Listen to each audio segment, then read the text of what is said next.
The night was thick with the smell of summer rain that had come and gone, leaving the small town's streets slick with moisture, their pavement glistening under the orange haze of flickering street lamps. In a quiet neighborhood lined with modest two-story houses built from weathered red brick and fading paint, the silence was pierced by the sudden shriek of a smoke alarm.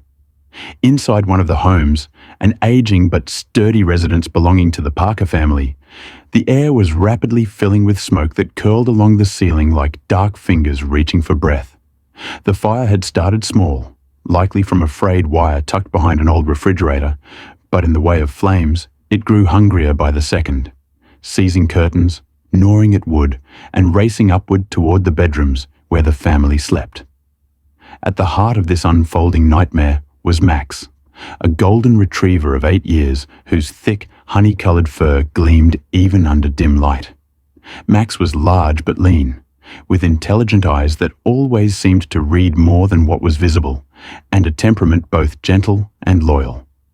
He had been with the Parker family since he was a puppy, carried into the home by Mr. Parker as a surprise gift for his daughter Lily on her 7th birthday. From that day forward, Max had become more than just a pet. He was family, protector, and silent companion who knew their routines, sorrows, and joys as if woven into them. That night, as smoke seeped under the door of Lily's room, Max was the first to sense danger. His ears perked at the faint crackle below, his nose twitched at the acrid scent, and his body stiffened. He padded quickly to the bedside, where Lily, now 15, lay in restless sleep, her chest rising and falling under a thin summer blanket. Lily had grown tall for her age, slim and still holding on to the awkwardness of adolescence, with long chestnut hair strewn across her pillow and freckles peppering her pale skin.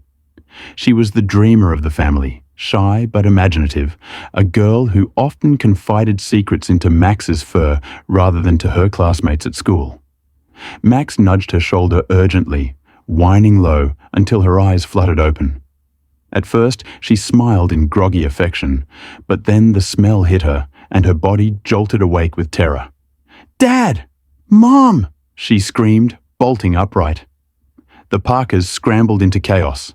Thomas Parker, a man in his early 40s with short-cropped dark hair already streaked with grey from years of working double shifts as a mechanic, charged down the hall coughing, his broad shoulders squared in determination, despite fear in his eyes.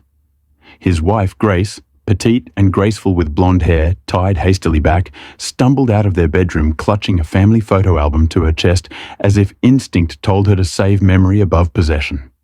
Together, they tried to guide Lily toward the stairs, but the bottom floor was already swallowed in a storm of orange and black. The fire roared with the predators. Hunger, spitting sparks and waves of heat that seared the skin even from a distance. The only chance was through Lily's window, which overlooked the front yard. Thomas smashed the glass with a chair, the shards raining outward as cool night air rushed into the suffocating space. One by one, he lifted his daughter and wife out, urging them onto the roof's overhang before guiding them down the trellis. Max barked furiously, pacing back and forth, eyes darting to the bedroom of Lily's younger cousin Emma, who had been staying the weekend.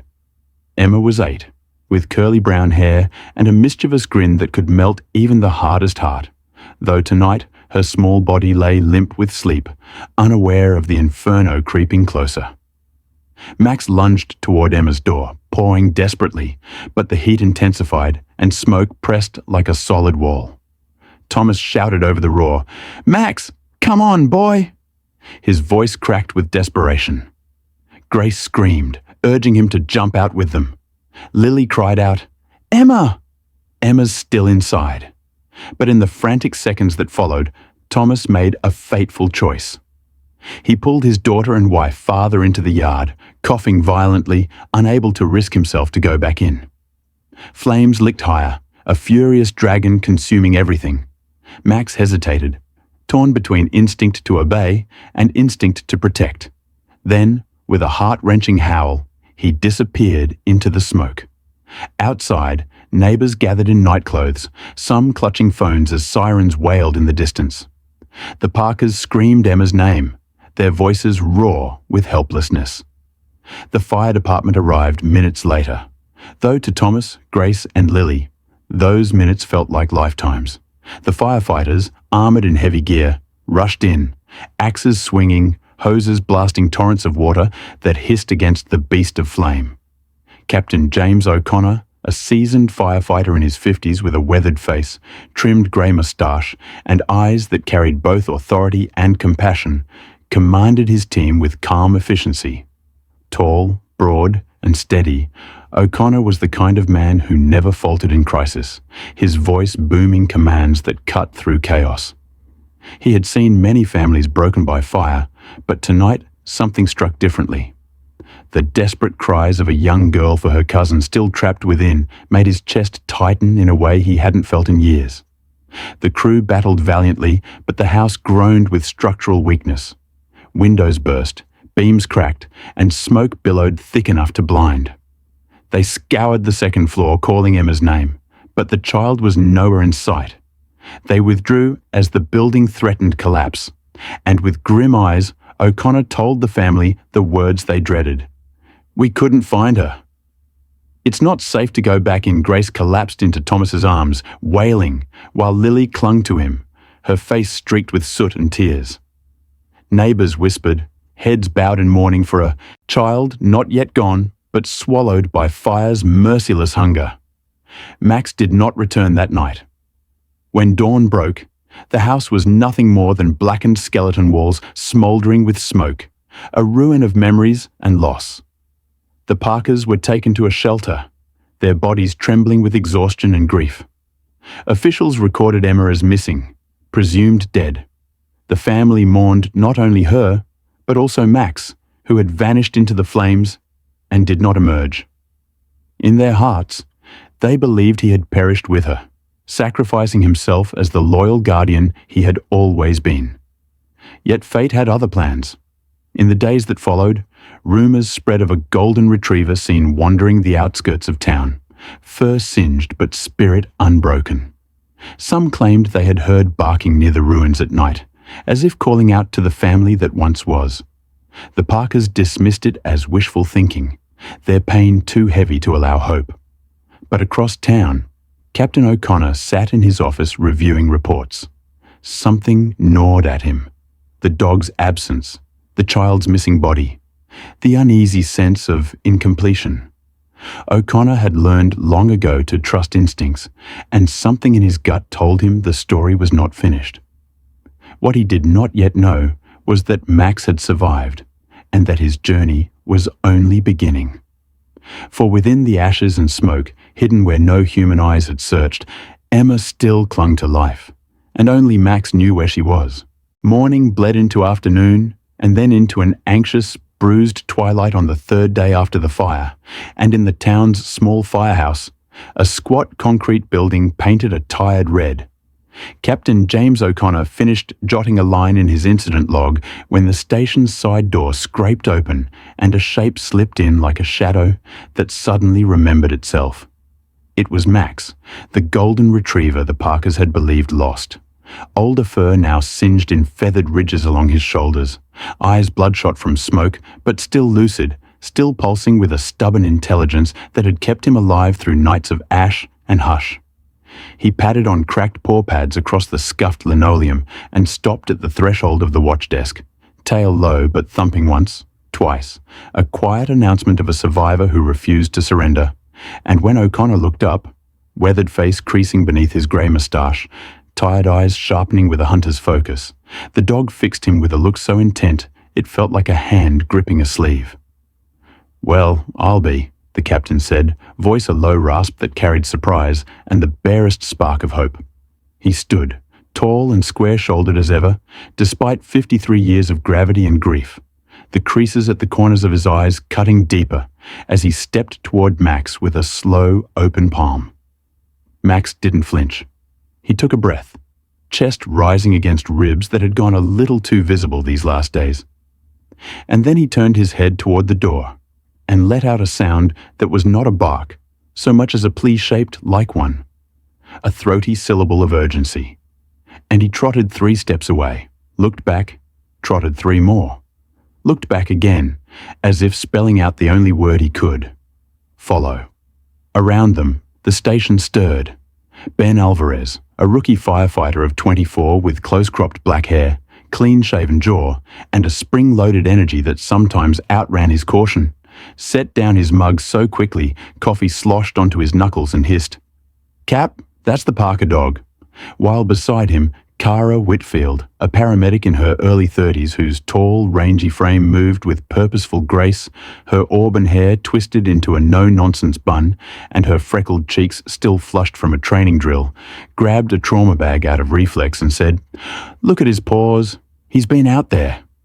Her voice crisp, clinical, but softened by the thread of compassion that ran through every action she took. O'Connor knelt so his eyes were level with Max's. He noticed the soot stippling the dog's eyelashes and the fine tremor in the muscles along his flank, the controlled tremble of an animal holding itself together, because something more important than pain still needed to be done. "You came back for a reason, didn't you, boy?" the captain murmured, and his own past stirred. Brief flickers of a younger James crawling through a tenement blaze in Boston, of the day a boy had slipped through, his fingers into smoke, of the promise he'd made that he would listen harder next time, to the peculiar logic that lives inside emergencies and animals and children. Max reached forward and nosed O'Connor's sleeve, then turned toward the door with finality. "Gear up," O'Connor said, standing at full height, voice cutting cleanly through the room. "Ben, Cara, you're with me." Ladder 2, engine crew on standby. We go light, we go calm, and we follow the dog. They moved quickly. Ben shrugged into turnout gear, the high visibility stripes catching thin bands of late sun as he tightened his helmet strap, his face focused to a narrow point that masked the jitter just under his skin. And the thought that brushed his mind, maybe I get to be the one, just once, who finds them alive, flashed and vanished like a fish in a stream. Cara checked the defib, counted ampules in the drug kit with quick taps of her fingertips, lips moving silently through her mental inventory. She was 5'10" and all long lines, athletic from morning runs that chased the ghosts left by double shifts, and behind her pragmatic eyes there lived a stubborn tenderness that made her a ferocious advocate for the breathing. O'Connor threw on his coat but left the heavier rig behind, trading brute force for speed, and he radioed dispatch with a terse update that made the room's air feel thinner. "Possible lead on missing miner from the Parker fire. Following canine guide. Notify PD, we're moving to the site perimeter." At the last second, he grabbed a small thermal camera, compact, pistol grip, because he had learned to respect both instinct and instrumentation, and he trusted each precisely because he never pretended either was enough alone. Outside, the evening wore a bruise-colored sky and the scent of wet ash drifting up from the ruins that had once been the Parkers' home. The neighborhood had resumed its weekday routines, lawn sprinklers clicking, a radio murmuring through a kitchen window. But people paused as the truck rolled by, with only its hazard lights pulsing, no siren, an omen of something delicate underway. Max ran ahead, not in frenzied sprint, but in a controlled canter, a steady ground-eating pace honed by 3 days of searching, stopping at intersections to glance back and make sure his strange, necessary pack was on his tail. They reached the Parker lot, now a charred geometry of joists and chimney and blackened earth ringed by yellow tape that rippled like a warning whisper. The air was cooler at ground level, rising heat carrying ghosts of varnish and plastic, and family dinners into the blue. Grace Parker was there with Lily, both in borrowed clothes. Grace, slender, 5'4", blonde hair pulled into a tired ponytail, pale skin mapped by tear-swollen eyes, stood with a trauma counselor who spoke softly and rarely, while Lily, tall, knobby elbows, long chestnut hair braided with unsteady hands, clutched a worn, leather leash threaded through her fingers like rosary beads. When she saw Max, she made a sound that was all inhale, no exhale. Then she folded over herself and cried so hard it shook her whole body. Max skidded to her, pressed his head into her knees, accepted her arms as they knotted around his neck, and he endured the flood of relief for 2 heartbeats before he squirmed gently free, stood back, stared directly into her face with an intensity that lifted her chin as if by string, and then he looked to the ruins and whined again, sharp and purposeful. "What is it, baby?" Lily whispered, voice shredded, and the dog's gaze burned toward a corner of the collapsed foundation where a tumbled mass of brick formed a low, caved-in arch soaked by days of hose water that had pooled into a black mirror. "Everyone stay back behind the tape," O'Connor called, but he strode under it with the careful authority of a man who understood that rules in disaster are there to keep fools out and to guide the brave in. He scanned the footprint of the house, recalling the floor plan they'd studied in the dark flicker of flame. Front entry, living room to the left, kitchen to the back, stair up to the hallway, Emma's guest room at the far corner, over what had been a crawl space housing old ductwork and a dry root cellar no one had used in years. Max led the way along the ash-scabbed path, picking through debris with cat-like precision. At the caved-in corner, he dropped to his belly and angled his muzzle toward a gap no wider than a man's forearm, snuffling, then backing, then nosing again, tail stiff with concentration. "He's scenting," Kara said, and the word flared a tight light in everyone's chest. O'Connor crouched, peered into the slot. It was a darkness textured with spiderwebs and floating ash, a rib cage of splintered beams and broken pipe. And beneath the acrid drag of burned polymer, he sensed the faint vital whiff of something alive. Skin, breath, the damp mineral smell of a small body marinating in fear and damp earth. "Ben, get me the shoring kit from the truck and bring the small jack. Kara, set up BLS here. Bag valve, O2, blankets. If we get her out, she'll be cold and acidotic," O'Connor said, voice smoothing into the rhythm that always lowered heart rates around him. To Grace and Lily, he added, softer, "We think we've got something. Let us work." Grace clasped her hands under her chin, knuckles white, and Lily nodded rapidly, eyes wide and glassy, whispering, "Emma, Emma, Emma," as if the name were a rope she could throw down. They worked the way professionals do when hope is a narrow bridge over a great drop, methodical, fast, never hasty. Ben returned with composite cribbing and a bottle jack, face knotted in concentration. Under O'Connor's direction, he slid wedges under a char-limbed beam that had slumped into a shallow arch, sweat already beating under his helmet despite the cool air. And he listened to the creaks with boyhood memories of tree houses and his father's careful hands guiding his first toolbox. Kara opened a portable O2 cylinder, pressure hissing like a snake, laid out a foil blanket that winked like still water, set a pediatric mask beside the bag valve, and her mind moved down branching possibilities. Crush injury, dehydration, CO poisoning, smoke inhalation, hypoglycemia. She ran through dosing weights for an 8-year-old and felt a calm settle, the calm that comes when competence and care fuse like bone and sinew.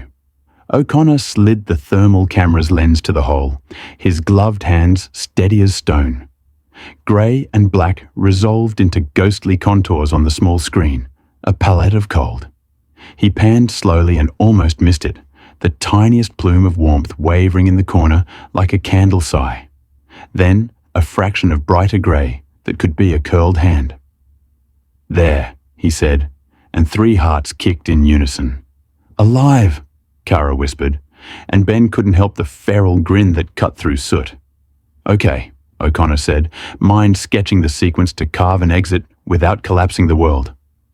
"We're going to open this channel 6 inches. Ben, give me quarter turns on the bottle jack. If we hear a crack, you stop. Kara, I'll need your smallest cuff and the pediatric C-collar ready. Max..." He looked down at the dog, who watched every move with an intensity that made him seem almost human. "Good boy." Stay Max lay down, but wriggled forward so his paws touched the charred threshold, eyes never leaving the gap, ears pricked for the sound that only he seemed to know. The jack lifted. Wood groaned. Embers fell in powdery sighs. The arch rose an inch, 2. O'Connor slid pieces of cribbing into place, building a small cathedral of safety beneath ruin. Another inch, another wedge. Patience married to speed. When the gap was finger-wide, ash-bitter air breathed out. Kara leaned close, voice gentle but firm, that paradoxical tone that talks to the terrified back from a ledge. "Emma?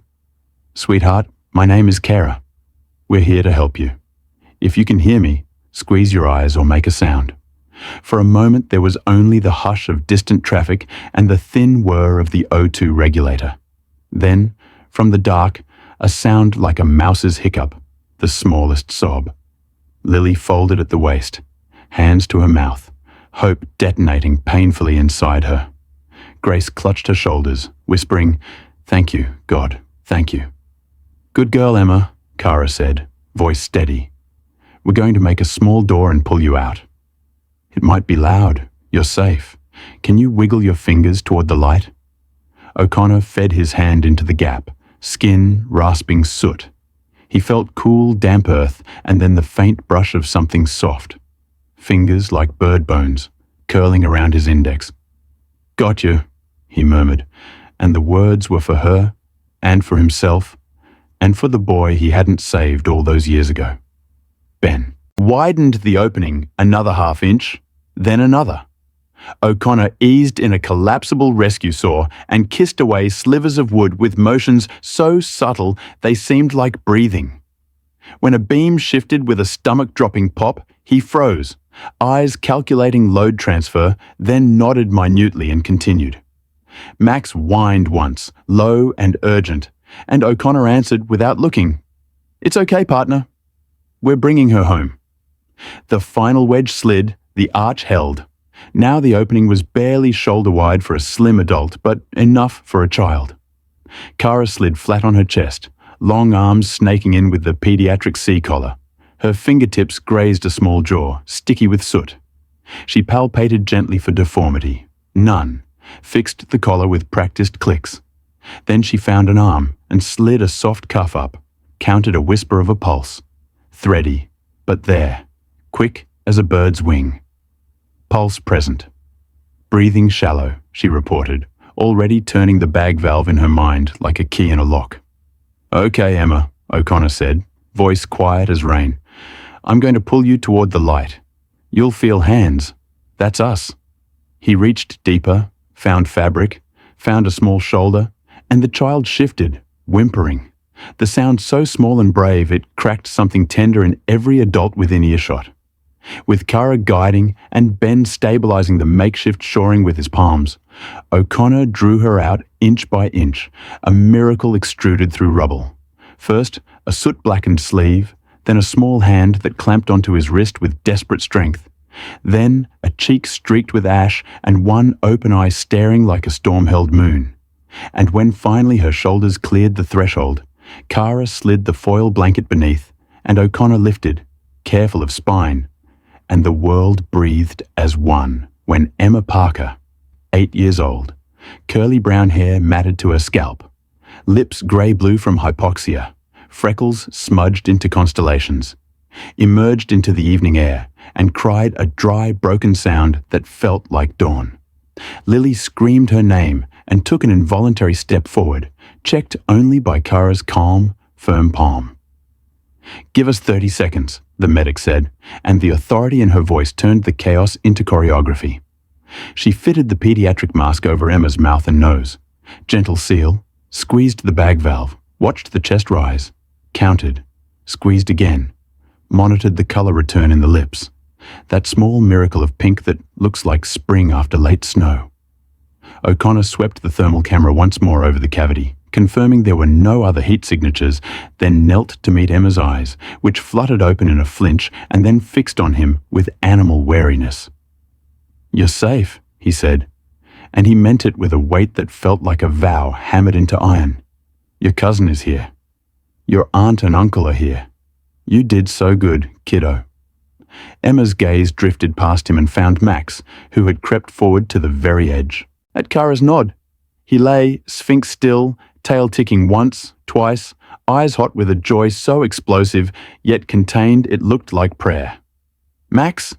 Emma croaked around the mask, and Kara flashed a quick smile even as her hands worked the bag, and Lily sobbed, laughed. "He brought them, Em." He brought them, Grace, shaking, sank to her knees a careful distance away, palms pressed together in gratitude that looked like surrender. Ben unfolded the pediatric backboard and they log-rolled Emma with exquisite care. Kara tucked the foil blanket tight, an astronaut's swaddle. O'Connor radioed for transport, and the air filled with a new music. PD units sealing the perimeter, the distant approach of the ambulance with its sorrowful yowl that tonight sounded like triumph sung through a siren. The crowd beyond the tape pressed closer in a wave and then held, a shared understanding rippling through them that they were at the edge of something holy. A child saved by a dog who would not let go. As they lifted the board, Max rose and walked at the stretcher's side, head level with the rails, a silent honor guard. When they reached the ambulance, Kara paused, looked to O'Connor, then to Grace and Lily. "He can ride with us," she said, a rare rule bent by the gravity of gratitude, and the EMT at the door, a compact man with a shaved head and sleeve tattoos of climbing vines, nodded once, eyes bright.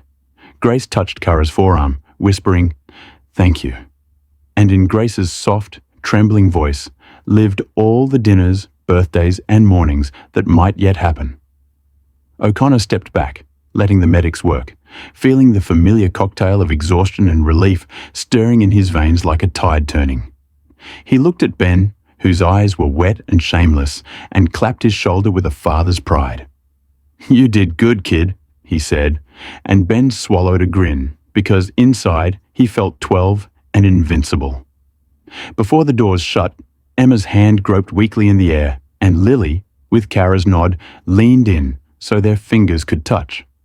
"I was in the dark," Emma whispered, eyes glassy but alive, her voice like paper rubbed thin. "And I heard him scratching, and then everything shook.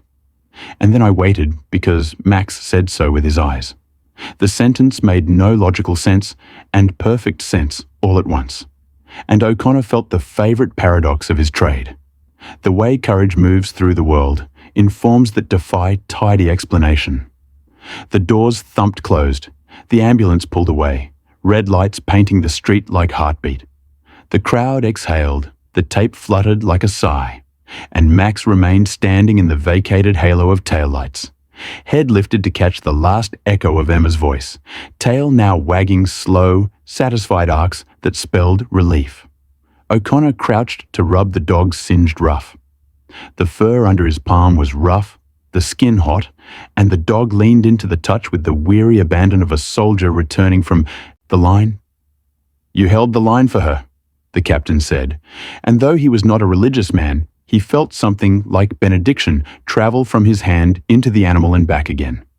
Night came on fully, and as PD finished their reports and neighbours drifted away to tell the story that would become legend by morning, O'Connor walked with Grace and Lily to his truck, while Ben packed the last of the shoring, muscle memory already storing the sequence for some future day. Kara radioed from the ambulance that Emma's vitals were improving en route, that her CO levels were serious but survivable, that she was asking for Max between assisted breaths. Grace closed her eyes, tears slipping free in clean lines across soot-smudged cheeks, and Lily squeezed Max's ears between her fingers like a rosary newly blessed. "He got out that night," Lily said suddenly, her voice finding itself. "I think he circled the house and found the crawl space, and he stayed, Cap.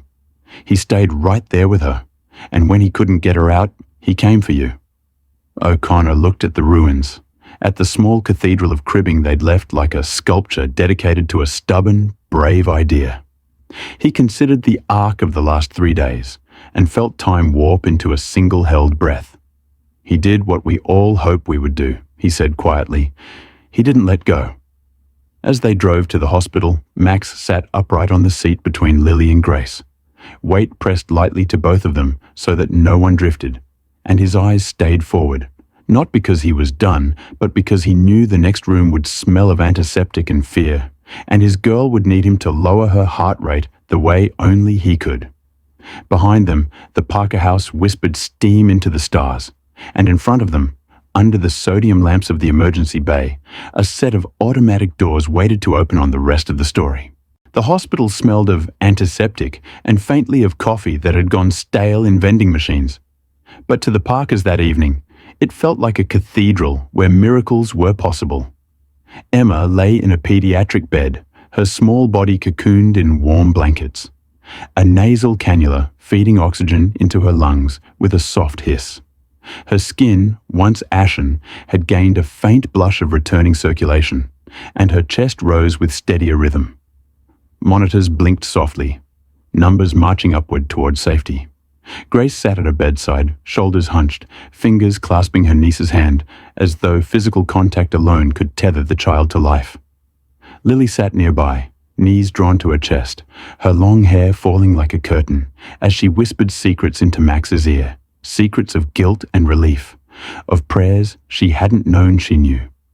Max lay pressed against her shins, his fur cleaned of soot now, but still marked with singed scars.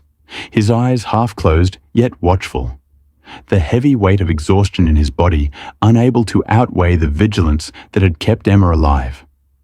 Every so often his tail brushed against Lily's ankle in slow arcs, not playful, but reassuring, the rhythm of a heartbeat rendered in fur and muscle.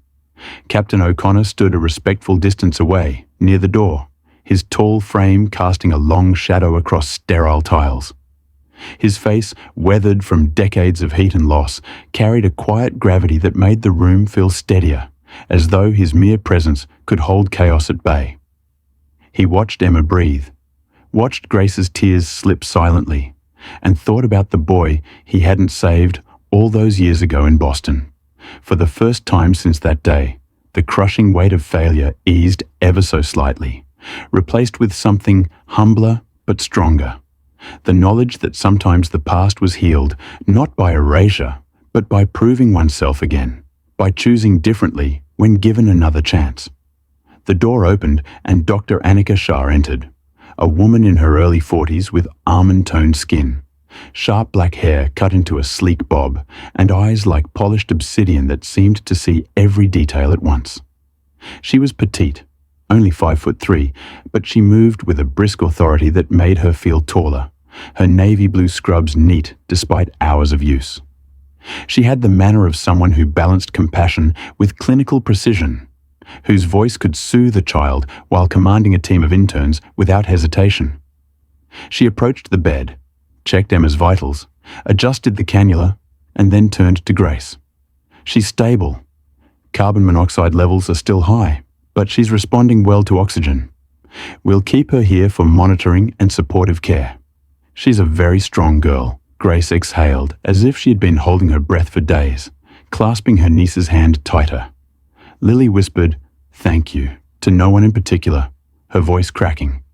Max thumped his tail twice against the floor, the sound soft but profound. News of the rescue spread faster than smoke. By morning, local newspapers had printed bold headlines. Dog leads, firefighters to hidden survivor. Photos circulated of Emma wrapped in foil blankets, of Max standing sentinel by her stretcher, of Captain O'Connor's soot-streaked face caught in a rare, raw smile. By midday, television crews gathered outside the hospital, their cameras trained on the revolving doors as though waiting for a celebrity. Reporters from regional stations jostled for position, their microphones bristling like a forest of questions. Neighbors brought flowers and stuffed animals, leaving them at the hospital reception desk until the counter overflowed with tokens of shared relief. In grocery aisles and diners, people whispered in awe about the golden retriever who had braved fire and ruin to keep a child alive. The Parkers were overwhelmed. Thomas, his rough hands still smelling faintly of engine grease despite endless scrubbing, arrived at the hospital that morning after dealing with insurance investigators. He was tall, broad, his dark hair unkempt from nights without sleep, his stubble thick across his jaw. When he entered Emma's room and saw her awake, fragile but breathing, his knees nearly buckled. He placed a large, trembling hand on her blanket and whispered, "I'm sorry, baby," as though apology could undo the helplessness of that night. Grace touched his shoulder, forgiving him without words. Lily, ever the quiet dreamer, simply leaned her cheek against Max's head, grateful that the dog had never surrendered when the humans had. Reporters begged for interviews, but Grace refused most, wanting privacy for Emma. Yet she allowed one camera crew into the hospital courtyard because she wanted people to know about Max. The cameraman adjusted his lens as the reporter, a young woman named Sarah Jennings with honey brown hair tied in a ponytail, crouched down to Max's level. Her blazer was neat, but her eyes shone with genuine emotion. "Max," she said softly, reaching out but stopping short. "You saved a life. Can you tell us how?" Max only cocked his head, ears perked, eyes steady, and the world melted a little in that gaze. Behind him, Lily stroked his back proudly, whispering, "He doesn't need words. He already said everything." The clip went viral within hours, shared across social media with captions like, "Not all heroes wear capes. Some have paws." Meanwhile, at the firehouse, O'Connor and his team faced a new wave of attention. The station's phone rang incessantly with requests for comment, invitations to appear on talk shows, even offers of awards. Ben Alvarez, the rookie, was both exhilarated and embarrassed, fidgeting when neighbors clapped his back in the grocery store, mumbling that the real hero had 4 legs. Kara, the medic, accepted praise with calm modesty, but privately replayed every second of Emma's rescue in her mind, cataloguing each decision, each risk, determined to learn for next time. O'Connor, though proud, reminded them that attention could be fleeting. "What matters," he told his crew during their morning briefing, "is that a little girl's alive because we did our job and because a dog refused to quit." That's enough. Max became a symbol. Local kids drew his picture in crayons, floppy ears, golden fur, a cape added for flair, and taped them to the hospital walls. A bakery downtown made paw-shaped cookies in his honor. Donations poured into animal rescue organizations with notes saying, "For Max." Even the mayor issued a statement praising the courage of our firefighters and the loyalty of one remarkable dog. But beneath the celebration was a quieter truth. Max himself bore scars. His paw pads were raw, his breathing occasionally labored from smoke inhalation, and though veterinarians cared for him with gentleness, his eyes revealed that his work was not finished. Every time Emma stirred or whimpered, Max pressed closer, his body a wall between her and fear. He seemed to understand that survival was not only about breathing, but about healing, and that his presence was as necessary as oxygen. One evening, as the sun painted the sky with streaks of pink and gold, O'Connor visited the hospital again. He found Lily in the courtyard, sitting cross-legged on the grass, with Max sprawled beside her. She looked older somehow, her freckles sharper, her gaze steadier, as though the fire had burned away the last of her childhood illusions. She stroked Max's fur absently and asked, "Do you think he knew, Captain? That Emma was still alive down there?" O'Connor sat heavily on the bench, his knees protesting, and considered his answer. "I've learned not to underestimate animals," he said. "They see, hear, smell things we can't. But more than that, they love without hesitation. Max wasn't going to leave her. That's what saved her." Lily nodded, silent for a while, then whispered, "I want to be like him." Brave O'Connor looked at her, at the fierce resolve behind her tired eyes, and said, "You already are." At the same moment, in her hospital bed, Emma dreamed. She dreamed of smoke and darkness, of walls pressing close, of the sound of scratching paws that never stopped. In her dream, Max's eyes glowed like lanterns, steady and warm, guiding her through tunnels of ash, until light broke through. When she woke, she whispered his name, and he was there, head resting on the edge of her bed, eyes open, always watching. The town awakened not only to the survival of one child, but to the reminder that loyalty and courage could rise from unexpected places. The Parkers had lost their home, their possessions, their sense of safety, yet they had gained a story that would bind them forever, a story of a golden retriever who walked out of fire and led hope back into their lives.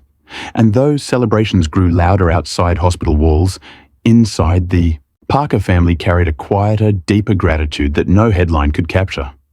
The knowledge that Max had given them back not just Emma, but the belief that even in the worst nights, something loyal and unyielding could light the way.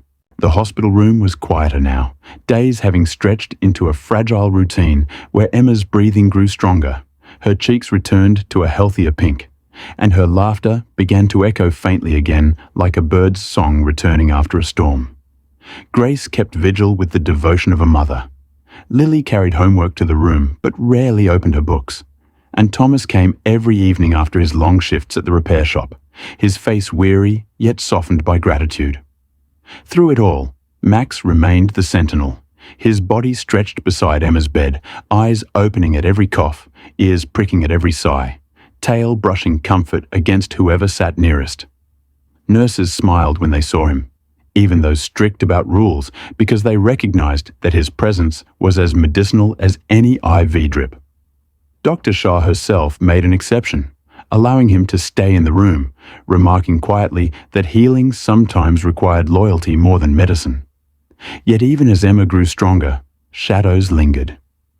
Emma often woke in the night gasping, her small body trembling as she whispered about the darkness, the weight of smoke, and the scratching above her that she had mistaken for monsters until she realized it was Max. Lily comforted her, promising she was safe now, but Emma's wide eyes revealed the fire still lived inside her mind. Grace worried about what would come next when the hospital stay ended. Insurance paperwork stacked up, investigators pressed for interviews, and the Parkers faced the bleak truth that they had no home to return to. They stayed in a temporary shelter provided by the Red Cross, a converted gymnasium with rows of cots, fluorescent lights buzzing above, and no privacy. Max tolerated it for Lily's sake, but his restless pacing revealed his unease in the sterile environment, his need for a place where his paws could rest on grass rather than tile. One evening, Captain O'Connor visited again. He had changed from his uniform into jeans and a flannel shirt, yet his presence carried the same gravity. His grey mustache twitched as he studied the children, and his deep-set eyes softened at the sight of Emma smiling weakly while colouring with Lily. He pulled Thomas aside, the two men stepping into the hallway, where the hum of machinery faded into muffled silence. "How are you holding up?" O'Connor asked, his voice low, measured. Thomas scrubbed a hand over his stubbled jaw, exhaustion etched into every line of his face. "Holding, barely. I lost my house, Captain. My niece almost died. And if it wasn't for that dog," his voice cracked. O'Connor placed a firm hand on his shoulder. "That dog is family. And you're not alone in this. The department's running a fundraiser. People want to help." Thomas blinked hard, swallowing emotion that threatened to break free. "I don't know how to repay any of it." O'Connor shook his head. "You don't. You live. You take care of your girls. That's enough," but O'Connor himself felt unease. He had visited the ruins again after the fire was extinguished fully. Something about the origin nagged at him.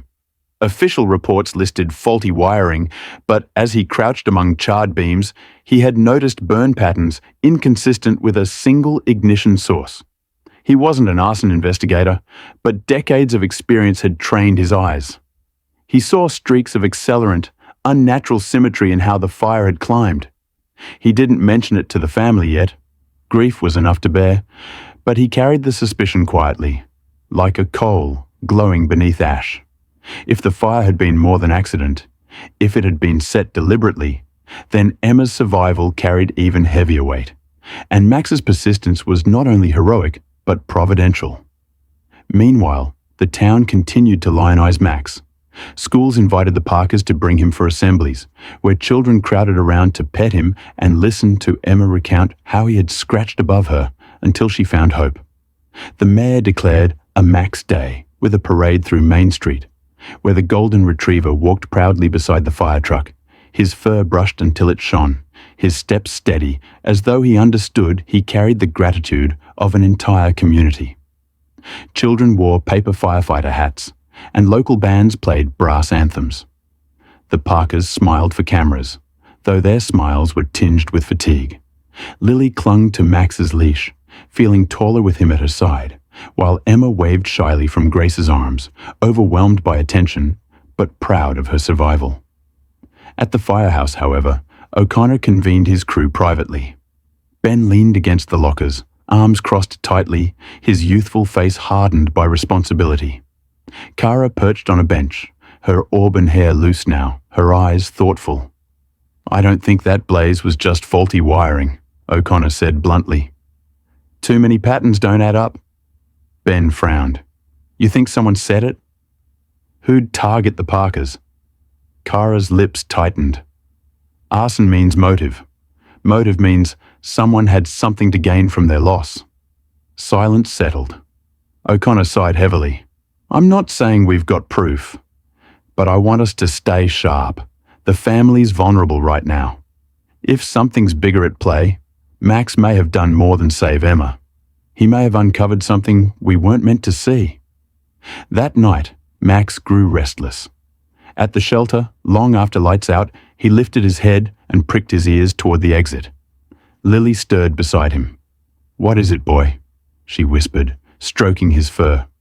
Max whined softly, padded to the door, and sat with tail stiff.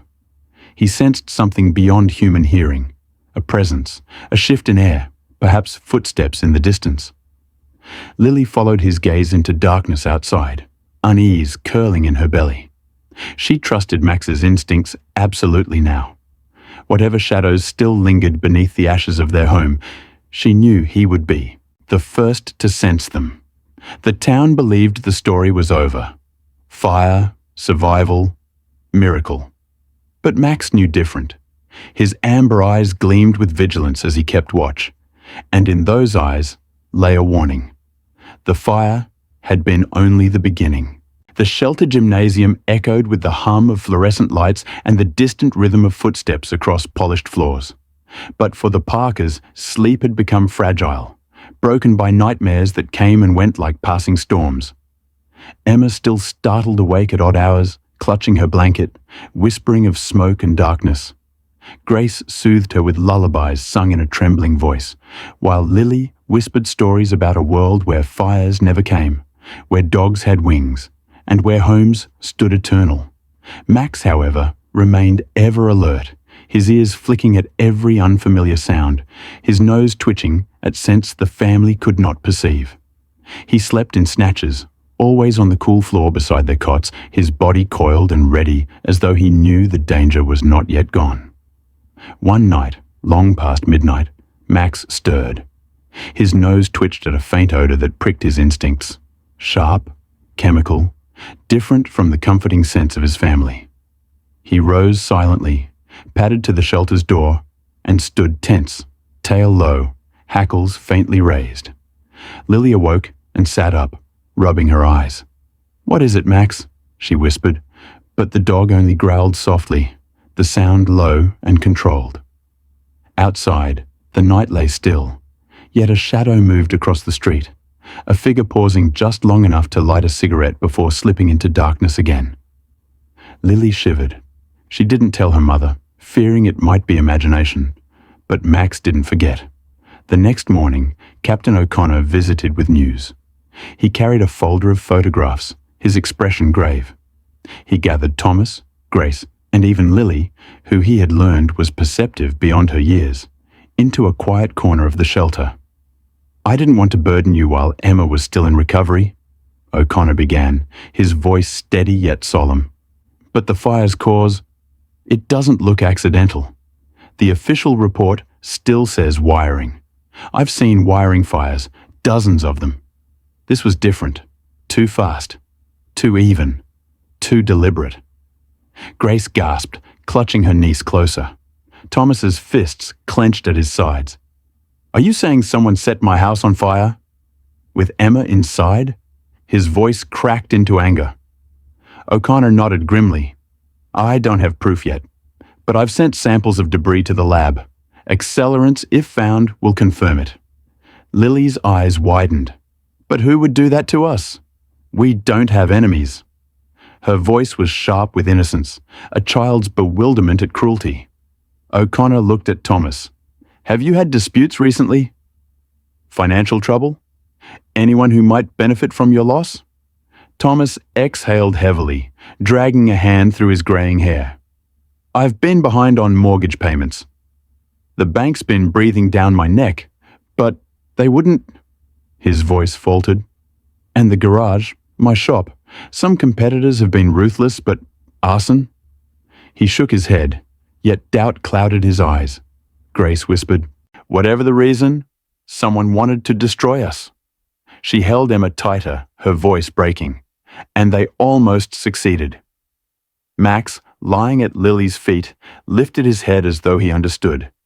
His amber eyes burned with quiet fire. He had already proven that he would not allow harm to reach them, and now he bristled with renewed purpose. He would guard them against flames, shadows, and whatever unseen threat stalked them still. Days later, O'Connor's suspicion proved correct.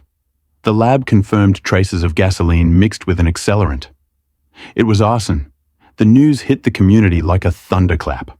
Headlines screamed of foul play, reporters swarmed the shelter demanding interviews, and the police launched a full investigation. The Parkers, already fragile, found themselves under a microscope. Thomas grew restless, his mechanic's hands twitching with the need to fix something he couldn't. Grace cried in private, exhausted from balancing gratitude with fear. Lily clung tighter to Max, whispering promises to him at night that they would stay safe together. Emma grew quieter, her eyes older than her years, as though she had glimpsed something of humanity's cruelty alongside its miracles. The police assigned Detective Marcus Hale to the case, a man in his late 30s with dark skin, a shaved head, and sharp eyes that missed nothing. He was tall and lean, his clean-shaven face marked by a single scar across his chin, a reminder from a past case he never spoke about. Hale was methodical, cautious, but relentless once engaged. He met the family at the shelter, his deep voice calm as he asked questions with precision. Did anyone approach you recently? Threats? Strange behavior near your home? His questions were directed, his pen scratching notes swiftly. Max watched him carefully, head tilted, tail still, as though measuring the man's intent. When Thomas mentioned the shadow Lily had seen outside the shelter, Hale's eyes sharpened. That's important. If someone's still watching, this isn't over. Grace trembled. Lily buried her face in Max's fur. Hale closed his notebook firmly. I'll post an officer nearby. You're not alone. But Max remained unconvinced. That night, he again sensed movement in the distance. This time, he didn't growl. He simply stood at the shelter's edge, eyes fixed, muscles taut. He knew the danger was circling closer. And when Emma coughed in her sleep, whimpering, he pressed himself beside her cot, his warmth steady, his gaze unblinking. The town, meanwhile, struggled with the revelation. It was one thing to celebrate a dog's heroism in a tragic accident. It was another to realize someone among them had tried to erase a family. Rumors spread in diners and church pews. Was it financial revenge? Insurance fraud? Some darker vendetta? The questions gnawed at the community's sense of safety.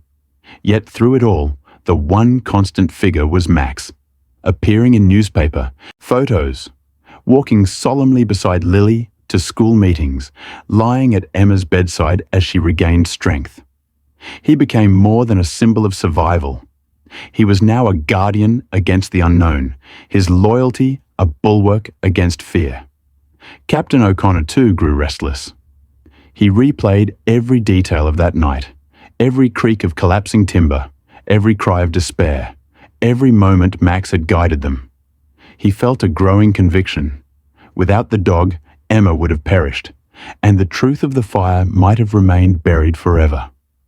O'Connor had long believed in skill, training, and preparation, but Max reminded him of something deeper, that sometimes salvation came not from logic, but from love, too stubborn to surrender.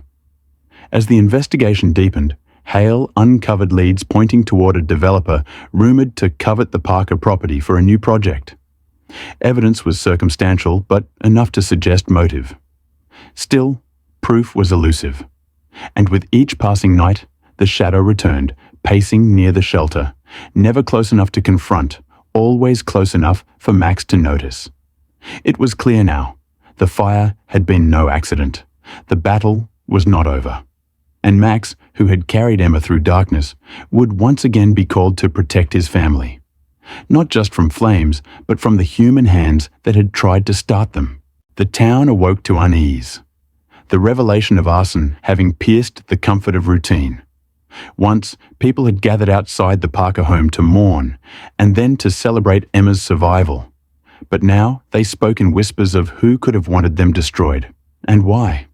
Some neighbors looked suspiciously at one another, eyes narrowing across fences that had once marked only property but now seemed to divide trust. Detective Hale worked tirelessly, his lean frame moving from interviews to late-night stakeouts, his notebook filling with names and motives, but always the trail seemed to twist into shadow. He had an instinct, honed by years of work, that the culprit believed themselves untouchable, shielded by money or influence, and he knew such people were always most dangerous when cornered. Meanwhile, the Parkers tried to stitch normalcy back together. Emma grew stronger, her laughter returning in bursts, though her nights were still broken by dreams of smoke. Grace held her close, murmuring comfort, while Lily wrote stories of brave dogs and hidden survivors, reading them aloud at Emma's bedside until sleep reclaimed her. Thomas worked extra shifts, his hands blistering on cold metal wrenches, determined to provide for them despite the ruin of their house. Yet despite his efforts, fear hung in the air like smoke that refused to disperse. Max sensed it most keenly. His golden fur had grown back over singed patches, but his eyes remained alert, scanning doorways, sniffing at breezes, pacing restlessly at the shelter whenever the night grew too still. One evening, Lily took him for a walk near the ruins of their home. The foundation lay blackened, walls collapsed, windows shattered, yet flowers now decorated the charred fence. Offerings from neighbors, tokens of remembrance. Lily knelt, her chestnut hair brushing her shoulders, and whispered to Max, "This was home.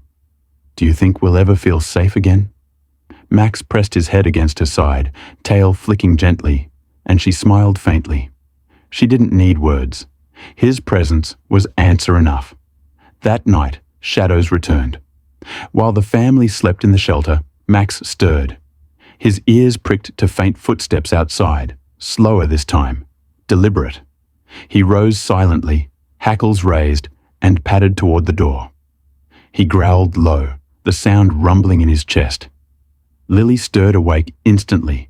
She had learned to trust that growl as warning. She peeked through the shelter window and saw the silhouette of a man across the street, smoking, watching. She whispered, "Captain O'Connor said to tell Detective Hale." By morning, Hale was there, his sharp eyes narrowing as Lily recounted what she saw. He crouched to Max's level, studying the dog's tense posture. "Good boy," Hale murmured, then turned to Grace. "They're not finished with you." "But neither am I." 2 days later, Hale's surveillance paid off. A car parked across from the shelter, its windows tinted, engine idling. Hale approached with quiet steps, his badge glinting faintly in the streetlight.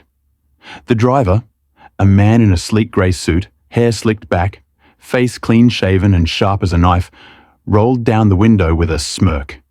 He was Victor Maddox, a developer known for ruthless deals, his name whispered in city offices as both powerful and untouchable.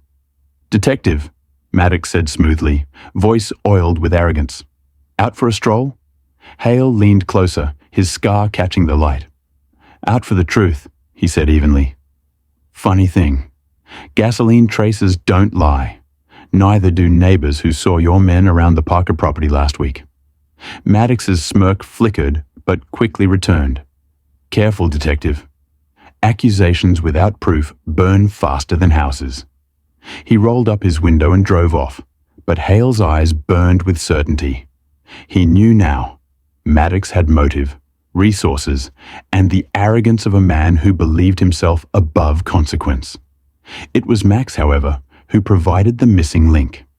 A week later, Grace and the girls visited the ruins again to retrieve any salvageable keepsakes. Hale accompanied them, wary of threats, while O'Connor came too, his weathered face grim but steady. Max trotted ahead, sniffing through the rubble with intent. Suddenly he froze, pawing at a charred beam half buried under debris. His nose pressed close, tail rigid. O'Connor crouched, shifting the beam aside. There, glinting faintly in soot, lay a metal canister with traces of accelerant still inside. Hale lifted it carefully, slipping it into an evidence bag. "This is it," he muttered. "Direct proof." Grace gasped, clutching Emma close. Lily whispered fiercely, "Max found it." Hale nodded. "Yes, and with this, Maddox's empire starts to burn." The trial that followed captured the town's attention. Maddox, once untouchable, sat in court with his perfect suit and cold stare, while prosecutors laid out evidence piece by piece. Photos of the canister, testimonies from neighbors, traces of accelerant, and then, most compelling, the story of Max, the dog who had not only saved Emma, but uncovered the very tool of her attempted destruction. The jury listened, rapt. Reporters scribbled furiously. Grace cried quietly as Emma, now stronger, testified in a trembling voice about how Max had stayed with her in the dark, scratching and refusing to leave. Lily sat beside her, holding her hand, Max at their feet, his calm presence steadying them both. When the verdict came, guilty on all counts, the courtroom erupted in murmurs of relief. Maddox's face twisted in rage, but he was led away in cuffs, his empire collapsing around him. Hale exhaled deeply, tension easing from his lean frame. O'Connor, watching from the back, felt a satisfaction deeper than any medal he'd ever received. Justice had been served, not just by the law, but by loyalty, persistence, and one golden retriever who refused to yield. In the weeks that followed, the town rebuilt not only homes, but hope. Donations poured in for the Parkers, enough to begin construction of a new house. Neighbors volunteered labor, carpenters hammering nails, electricians wiring safely, painters brightening walls. Grace wept when she saw the foundation laid, stronger than before. Thomas threw himself into the work, sweat soaking his shirt, determination etched in every stroke. Lily and Emma chose colors for their new rooms, their laughter ringing clear again. Through it all, Max roamed the site proudly, inspecting every corner, lying at the threshold as if already claiming it as his watchpost. On the day they moved in, sunlight spilled golden across fresh paint and new shingles. Neighbors gathered to celebrate. Captain O'Connor stood with Hale at the edge of the yard, both men smiling faintly, their weary eyes softened by relief. Cara and Ben arrived too, their camaraderie intact, each proud of the role they had played. Grace cut a ribbon, Emma carried a stuffed animal, Lily opened the door, and Max bounded inside first, his tail wagging like a banner. The house smelled of fresh wood and hope. That evening, as dusk fell, Grace tucked Emma into her new bed while Lily read aloud from one of her stories. Thomas sat by the window, watching fireflies drift. Max lay at the foot of Emma's bed, eyes half closed but always aware. Emma whispered drowsily, "You're my hero, Max." He thumped his tail once, twice, the steady beat of love. Outside, the town exhaled together. The fire that had once threatened to consume everything had instead forged resilience, binding people tighter, reminding them of courage found in the most unexpected places. And in the center of it all was Max, the dog left behind after a fire, who returned not only to lead firefighters to a hidden survivor, but to lead an entire town back to faith in loyalty, love, and light.